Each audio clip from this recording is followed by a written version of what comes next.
ভাতের সঙ্গে শ্যাওলা ফুলের তরকারিটাও খুব সুন্দর লেগেছে, আর মাছের ঝোলটাও কোনো কথা হবে না, একেবারে ফাটাফাটি। নমস্কার বন্ধুরা, সুন্দরবন ভিলেজ ফুডে আবারও আপনাদের অনেক অনেক স্বাগত।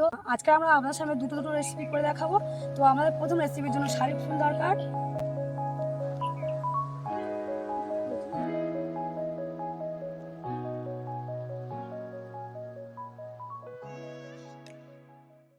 জল এখানেতে পদ্মগুলো কি সুন্দর।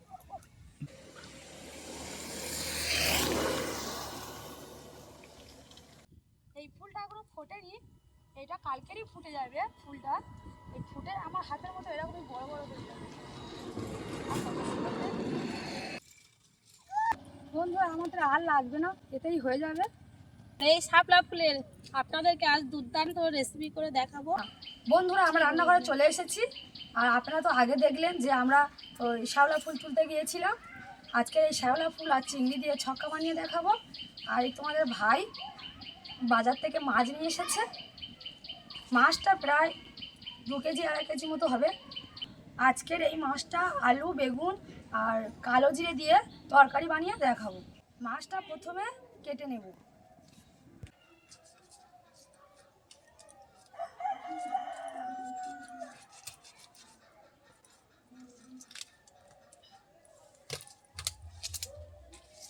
বন্ধুরা প্রতিদিনের মতো আজও আমরা শাশুড়ি বৌমা রান্নাঘরে এসেছি, আর আমি এই রেসিপির জন্য মশলা হিসাবে ব্যবহার করব আদা, এখানে আছে কালো জিরে, একটা তেজপাতা, আর তার সঙ্গে নেব 4টে শুকনো লঙ্কা। মশলাটা বাটতে আরম্ভ করব।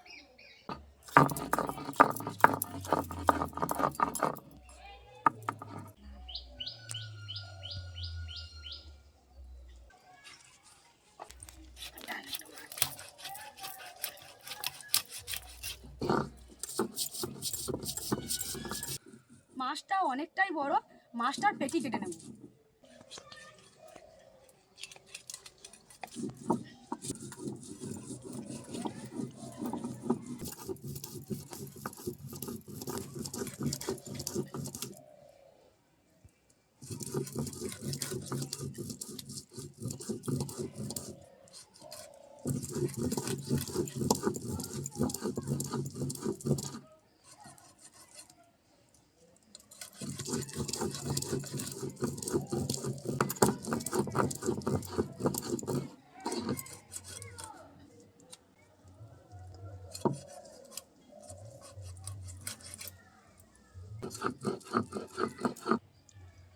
বন্ধুরা আজকের কোনো গুঁড়ো মশলা তরকারিতে ব্যবহার করব না, আমি এখানে সব মশলাগুলো বেটে নিয়েছি।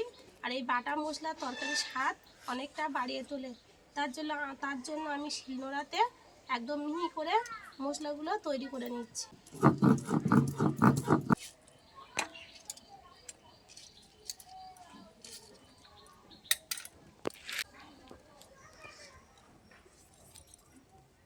মাছগুলোতে আমি নুন আর হলুদ দিয়ে ভালো করে মাখিয়ে নেব।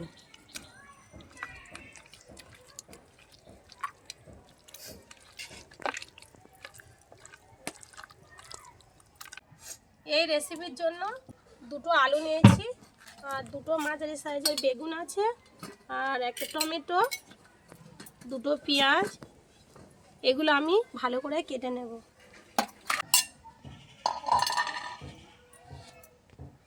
পাখাটা জ্বলে উঠেছে, আমি এর মধ্যে কড়াইটা বসিয়ে দেব। মাছগুলো ভাজার জন্য আমি এখানে পরিমাণ মতো তেল দিয়ে দেব। এর মধ্যে অল্প করে লবণ দেব, মাছগুলো যাতে না কড়ার গায়েতে লেগে যায়।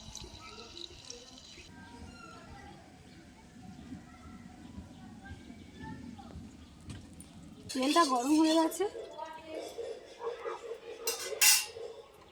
আমি মাছগুলো একে একে ভেজে নেব।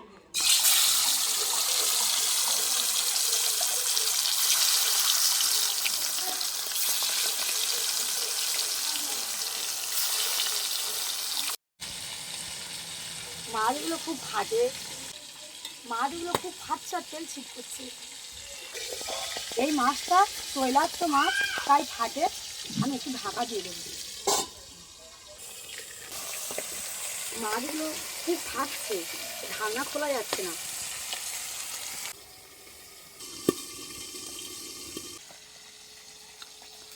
বন্ধুরা দেখতে পাচ্ছেন এই শাপলা ফুলগুলি কতটাই বড়, অনেকটাই বড়। আর এই ফুলগুলো আগে আমরা মালা করে করে পরতাম, যখন ছোট ছিলাম তখন এই ফুলগুলো দিয়ে আমরা মালা বানাতাম এইভাবে। আজকের এই মালা করে এটা চিকুর গলায় পরিয়ে দেব।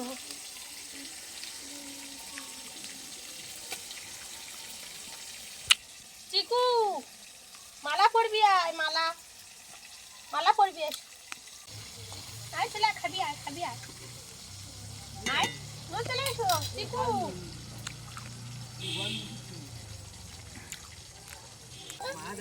এই তো এবার খাই তো, এই তো এইগুলো নাও।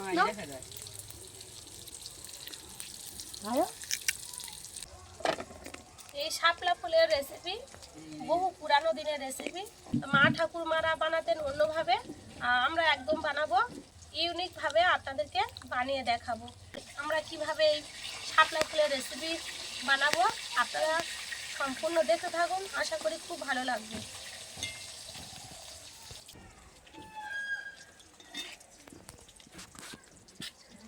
মাছগুলো ভাজা হয়ে গেছে, আমি এবারে মাছগুলো তুলে নেব। দেখুন বন্ধুরা, ছোটো মা কি সুন্দর করে আলু বেগুনগুলো কি সুন্দর করে সাজিয়েছে। বেঁচে থাকা তেলে আমি এগুলো ভেজে নেব।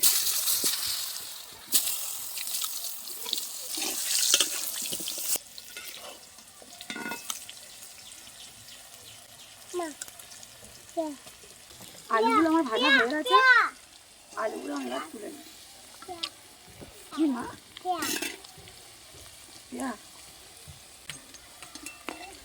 এবারে আমি বেগুনগুলো ভেজে নেব।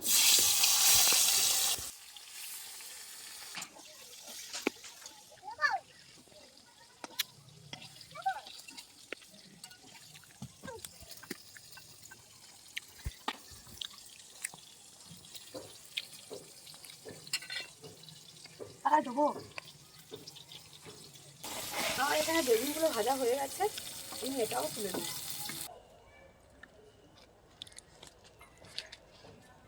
এবারে আমি ভেজে নেবো বড়িগুলো। এই বড়িগুলো আমরা ঘরেতে বানিয়েছি, কীভাবে বানাতে হয় একদিন আপনাদেরকে করে দেখাবো। বড়িগুলো আমার ভাজা হয়ে গেছে, আমি এবারে বড়িগুলো তুলে নেব। আমি এই মাছের রেসিপি কি কি উপকরণ হিসাবে ব্যবহার করছি একবার আপনাদেরকে দেখিয়ে দিই। আদা বাটা, এর মধ্যে আছে কালো জিরে, সাদা জিরে আর 5টা শুকনো লঙ্কা আর তেজপাতা একসঙ্গে বেটে নিয়েছি। আর এছাড়াও আছে পেঁয়াজ, টমেটো, শুকনো লঙ্কা, জিরে, হলুদ, নুন। এই শাপলা ফুলের রেসিপির জন্য এখানে 150 গ্রাম চিংড়ি নিয়েছি। এই চিংড়ি মাছটাকে আমরা প্রথমে খোসা রাখবো না, খোসাটি একদম ছাড়িয়ে নেব।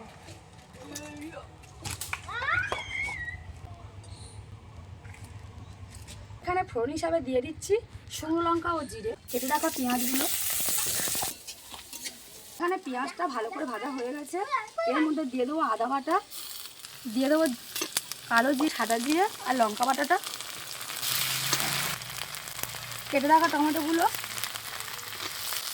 এছাড়াও দিয়ে দেবো পরিমাণ মতো হলুদ আর লবণ।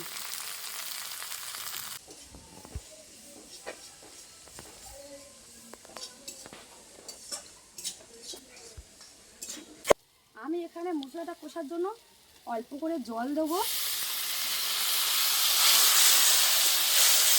যাতে মশলাটা ভালো করে কষে যায়।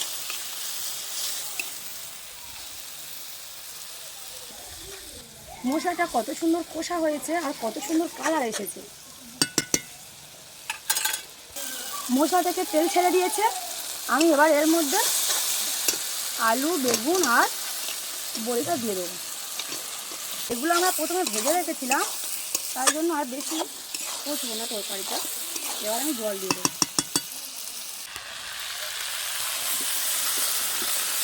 ঢাকা দিয়ে দিয়ে সেদ্ধ করবো।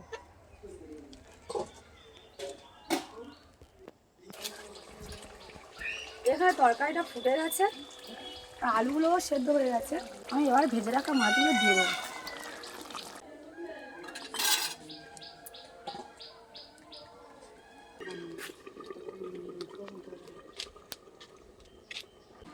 তরকারিটা হয়ে গেছে, লাভিয়ে নেওয়ার কিছুক্ষণ আগে আমি কেটে রাখা ধনেপাতাগুলো দিয়ে দেবো।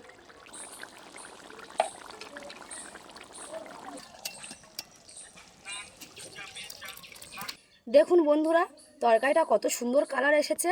আর এভাবে একবার আলু বেগুন দিয়ে পাউস মাছ রান্না করে খাবেন, কেমন লাগে খেয়ে দেখবেন। আশা করি ভালো লাগবে খেতে। বন্ধুরা, আমি যে আরেকটা রেসিপির কথা বলেছিলাম, তার জন্য যে উপকরণগুলো আমার লাগবে দেখুন। কিছুটা চিংড়ি, পেঁয়াজ, রসুন, কিছুটা গোটা গোলমরিচ আর জিরে। তেল নিয়ে নিয়েছি। প্রথমে দিয়ে দেবো রসুন, জিরে, গোটা গোলমরিচ, কেটে রাখা পেঁয়াজ আর চিংড়ি।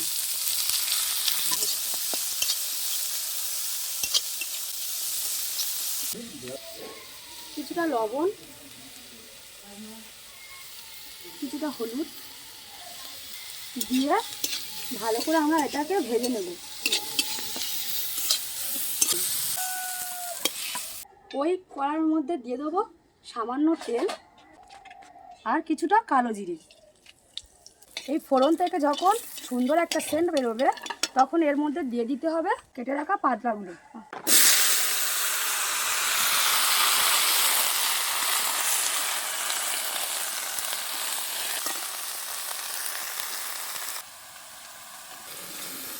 কিছুক্ষণ নেড়ে চেড়ে এর মধ্যে দিয়ে দেবো অল্প পরিমাণে হলুদ।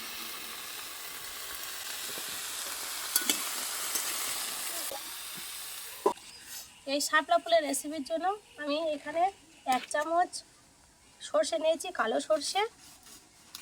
আর ঝাল অনুসারে আপনারা ব্যবহার করবেন। আমি এখানে 4 পিস কাঁচা লঙ্কা নিয়েছি।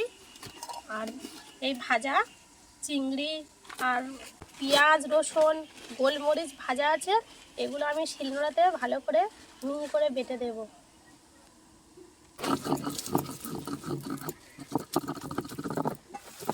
লাগবে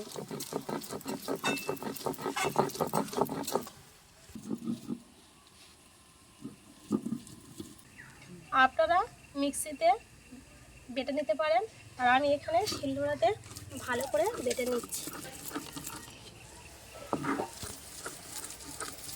আমি এই শাওলাতে জল ব্যবহার করব না, কারণ এটা জলেতেই হয়, এর মধ্যে জল এমনিতেই থাকে।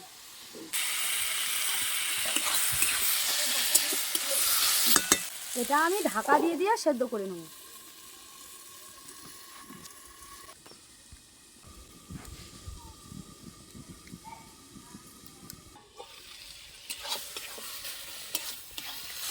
শ্যাওলাগুলো সেদ্ধ হয়ে গেছে। এখানে আমি এবার দিয়ে দেবো বেটে রাখা সেই পেঁয়াজ চিংড়ি ও সব রকম মশলা।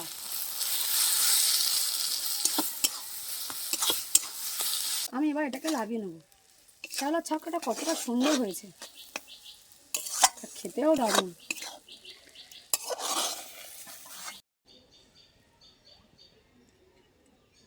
ভাতটা দিয়ে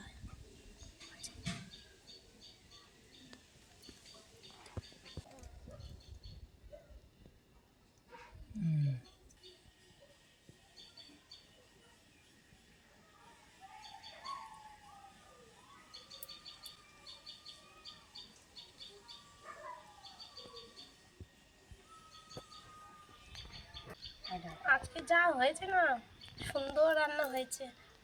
হেভি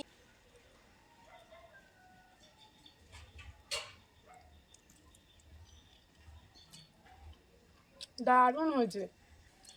শ্যাওলা ফুলের রেসিপিটা হেভি সুন্দর লেগেছে খেতে।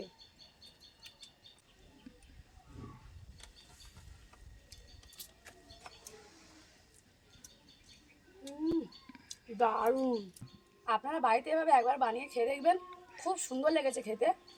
গরম ভাতের সঙ্গে শ্যাওলা ফুলের তরকারিটাও খুব সুন্দর লেগেছে, আর মাছের ঝোলটাও কোনো কথা হবে না, একেবারে ফাটাফাটি। বন্ধুরা, এই রেসিপিগুলো কেমন হলো তা অবশ্যই কমেন্টে জানাবেন। আর ভালো লাগলে লাইক শেয়ার করতে ভুলবেন না। আর আপনি যদি আমার চ্যানেলের একজন নতুন বন্ধু হতে চান, তাহলে অবশ্যই সাবস্ক্রাইব করবেন। আর দেখা হচ্ছে আগামী পর্বে কোনো এক নতুন রেসিপি নিয়ে। আপনারা সুস্থ থাকবেন, ভালো থাকবেন।